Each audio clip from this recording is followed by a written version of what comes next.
I want you to know that I try to take this YouTube stuff very seriously. I'm not a professional, but I'm trying to do my very best. I've seen a lot of YouTube videos that are really pretty crappy. Although they're entertaining, they're just crappy videos. So, I want you to know that I've never really done any videos with my cell phone. I don't think they come out that great. I know people use them, and some people can get away with it.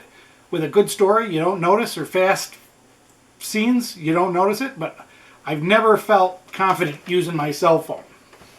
So originally, I started with this tiny little Canon. It's a really nice camera, and it takes high-def video at 24 frames per second. It also has a 12x zoom. So it's a really nice camera, and it cost only about $120. So I have that. And then I have the camera that I'm talking to you on. That's a bigger Canon. It's a SX50, which has 50 zoom, and it takes high def 1080p at 24 frames or 720p at 60 frames, which is pretty good for high speed.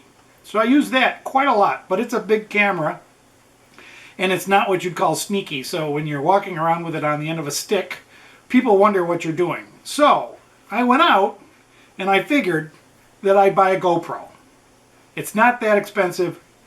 So I got the GoPro, and I was just absolutely amazed at what it is. It's a little teeny tiny thing, and it comes with this really nice little case that it goes in so that you can dunk it in the water and not ruin it, which is probably a good idea, because with what me and the dogs do,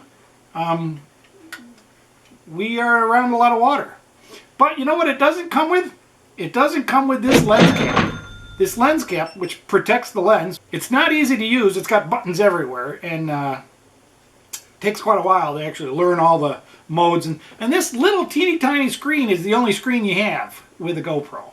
You don't have a big anything on the back like you do on this thing. You know, I like this because I can view things. So what you have to do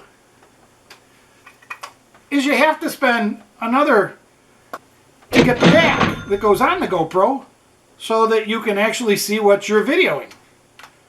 Or you can just guess. And that makes the GoPro too big to go in its box. So you have to buy another box. You can buy a box big enough for your GoPro with the back on it.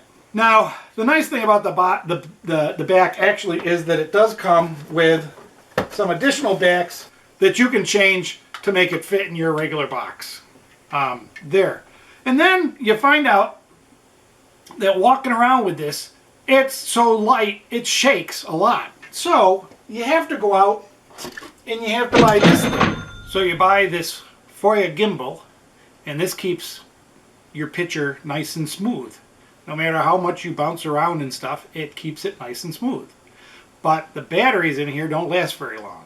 So what you have to do is you have to buy this extension for more money. And this allows you to give bigger batteries and longer life. And then there's this thing that goes on the handle for this, so you can put it up in the air. So you can use this as a selfie stick, or you can get some height to it. You have to have certain accessories. For me, for example, this is the dog harness accessory. Check out the video.